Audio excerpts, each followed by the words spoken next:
You have 25 years old, you work hard, you push yourself, and yet at the end of the month, the money disappears without a trace. You look at your bank statement and you can't understand how this is happening again. And the feeling is that time keeps moving, but your financial life is standing still. This video is about the 7 mistakes that are costing you a fortune without you even realizing it. It's not about making you feel guilty. It's not about telling you that you're irresponsible. It's about showing you with real numbers what happens with every year that passes without you changing these behaviors. Most people who reach 35 with no wealth didn't get there because they didn't work hard enough. They got there because nobody ever sat down beside them and explained what was happening with their money. And this video exists for exactly that reason. So if you're 25, or close to it, stop everything you're doing right now. Because what you're about to hear in the next few minutes can literally change the trajectory of your financial life. That's not an exaggeration, that's math. First mistake, living for the weekend. You work Monday through Friday, you deal with the stress, the traffic, the boss, the pressure, all of it building up throughout the week. Then Friday comes and you spend in 2 nights what took you 5 full days to earn. Because the feeling is that you deserve to rest and have fun. And you do deserve it, but the problem isn't the fun itself. The problem is that this logic of working just to spend everything on the weekend is keeping you trapped in a cycle that never moves forward. A cycle where you grind without ever building anything beyond a memory. According to CNBC data, nearly 60% of Americans between 22 and 30 say they spend more than they earn on weekends. Drinks, parties, dinners, clothes for a single night, all paid for with the mental promise that next week will be different. But next week comes and the cycle starts all over again. What nobody tells you is that every weekend like that isn't just money spent. It's money that wasn't invested. And money that wasn't invested at 25 isn't just worth what it didn't earn. It's worth everything it would have earned over the next 40 years of compound interest. We're not talking about giving up on living. We're talking about understanding that fun without financial limits isn't freedom. It's a trap disguised as a reward. And whoever falls into that trap every single weekend is trading their future for a Saturday night. Second mistake, having no financial control. How much did you earn last month? How much did you spend? And where did every dollar go? If you can't answer that without hesitating, you're managing the most important thing in your life completely in the dark. And nobody, under any circumstances, builds wealth without knowing where their money's going. A Bankrate study revealed that only 32% of Americans keep a detailed personal budget. The other 68% live on Feely. They think they're fine until the card gets declined, until the account goes negative, until an emergency hits at the worst possible moment. And when the emergency hits with no savings, the only way out that's left is debt. And high interest debt eats a piece of your paycheck every single month before you even see that money, turning each month into a hole that's a little deeper than the one before. Financial control isn't a complicated spreadsheet or giving up everything you enjoy. It's simply knowing how much comes in, how much goes out, and how much is left, so that every decision is a conscious choice and not an improvisation.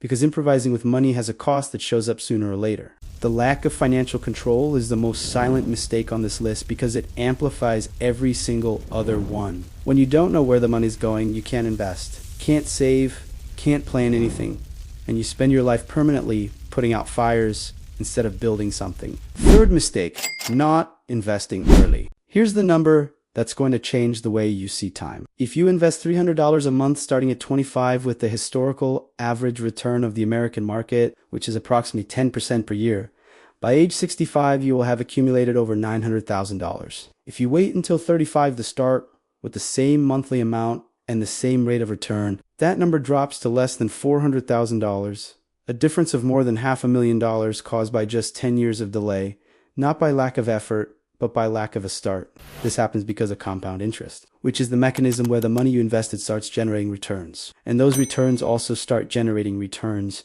and so on in a cycle that grows exponentially the more time it has to work. Warren Buffett, one of the greatest investors in history, has said that the greatest competitive advantage any investor can have is simply starting early. And he himself admitted in interviews that he should have started even before age 11, which was when he made his first investment. Every month you go without investing isn't a neutral month. It's a month where you actively chose not to build wealth. And the cost of that month isn't the amount you didn't put in. It's everything that amount would have earned over the next 30 or 40 years, which is a number far larger than most people imagine. Fourth mistake, seeking social validation. Think about someone who buys a $45,000 car financed over 72 months to impress coworkers. They pay over $700 a month in loan payments, plus insurance, plus maintenance, plus the depreciation that makes the car lose value every single year. All of that just to pull in to work with a nice car. At the end of 6 years, they've spent over $60,000 on something worth less than half of what they paid. And the irony is that the people they were trying to impress are doing the exact same thing. Also in debt, also maintaining a facade. Nobody is really admiring anybody. This behavior has a name in behavioral psychology. It's called status spending. And studies show that a large portion of impulsive purchases among young adults are driven not by need, but by social comparison, by the fear of appearing less successful than the people around them. The classic book, The Millionaire Next Door, studied decades of data on real American millionaires and found a pattern that shocks people who don't know it. Most of them live in ordinary houses, drive used cars, and don't display wealth publicly, because people who genuinely have wealth don't need to prove anything to anyone. Every dollar spent to impress someone is a dollar that isn't working for you. And when you spend years buying validation instead of building wealth, you're literally paying to stay poor while appearing rich, which is exactly the opposite of what it should be. Fifth mistake, not developing new skills.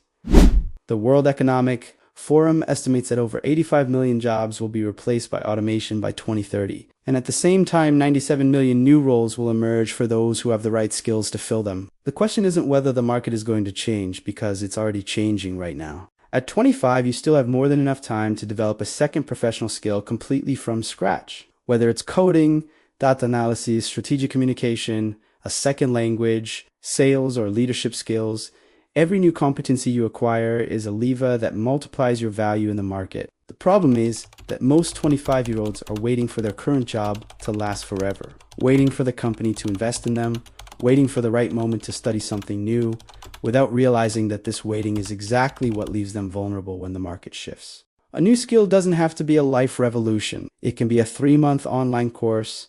It can be practicing something for 30 minutes a day. It can be a side project you start without knowing where it'll go. The point is that small consistency over time produces big results. Whoever stops learning at 25 doesn't stay static. They fall behind as the world moves forward. And in the job market, falling behind isn't the option that leaves you in the same place. It's a choice that gradually reduces your options, your salary, and your negotiating power over time. Sixth mistake, surrounding yourself with people who have nitrogen monoxide ambition. Jim Rohn, one of America's greatest personal development philosophers, said something that science spent decades confirming. You are the average of the 5 people you spend the most time with. Not just in behavior, but in mindset, in financial expectations, and in the results you believe are possible to achieve. If the people around you believe that investing is only for the wealthy, that every employer is an exploiter, and that dreaming big is naivety, that thinking will gradually contaminate yours over time, not all at once, but slowly, like a current that pulls you away from shore without you noticing you're being carried. This doesn't mean you need to cut off friendships or become cold and calculating. It means you need to consciously seek out environments where people talk about opportunity, about growth, about building things, because the type of conversation that dominates your day shapes the type of life you're going to have. Social psychology research shows that our financial goals are directly influenced by the social norms of the group we belong to, which means that if the people around you normalize debt, normalize spending everything, normalize having no plan, that will start to seem acceptable and even natural to you as well. And the most dangerous part is that the impact of your environment doesn't show up in one dramatic decision. It shows up in the sum of 1,000 small daily choices where you unconsciously align yourself with the pattern of the people around you, which is why changing or expanding your social circle is one of the most powerful financial decisions that exist. Seventh mistake, procrastinating important decisions. Next year, I'll start investing. When I make more money, I'll get my finances in order. After this phase passes, I'll take care of it. These phrases sound reasonable. They even sound responsible. But they're the most sophisticated way to sabotage yourself without feeling guilty. Because the future never arrives ready. It's built by the decisions you make today. The cost of financial procrastination isn't abstract. It's a calculable number. Every month of delay before starting to invest. Every month without building an emergency fund. Every month postponing budget control has an exact price in future dollars that you simply will never get back. Financial procrastination works like this. In the short term, delaying doesn't hurt. You feel nothing. Your life stays the same. So your brain understands that there was no consequence. And then it becomes easier to delay again the next month and the one after, until years have passed and the distance between where you are and where you should be has become a canyon. The root of the problem is almost never laziness. It's the illusion that there's a perfect moment waiting for you in the future. A moment where you'll earn more, JAV, less debt. JAV, more Jimmy, have more clarity. But that moment doesn't appear on its own. It's created by whoever made a decision before they were completely ready. Whoever acts imperfectly today gets much further than whoever waits for perfection to start tomorrow. Because in the world of personal finance, time is the scarcest and most valuable ingredient that exists. And every day that passes without a decision is a day that time worked against you instead of working for you. These 7 mistakes have one thing in common.